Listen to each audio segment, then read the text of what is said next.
"मी रे माझा मितवा" या मालिकेच्या आजच्या भागामध्ये प्रेक्षकांना आपण पाहत आहोत, की अर्णवला सत्य समजलेलं असतं. त्यामुळे तो ईश्वरीवरती खूप रागावलेला असतो. आईला जाऊन त्याने जाब विचारलेला असतो. परंतु त्याच्या कोणत्याही प्रश्नाचं उत्तरं त्याला मिळालेली नसतात.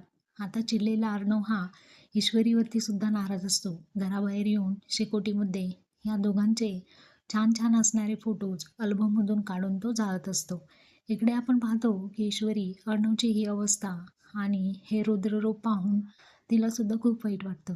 ती सुद्धा तिथे उभं राहून रडत असते.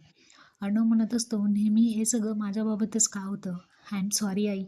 तुझा जीव घेणाऱ्या बाईच्या मुलीसोबत मी लग्न केलेलं आहे आणि याचा पश्चाताप मला आयुष्यभर राहील, असं म्हणून तो रडत असतो. इकडे ईश्वरी मनातल्या मनात म्हणत असते, अर्णव सरांचा झालेला हा गैरसमज मी कसा दूर करेन?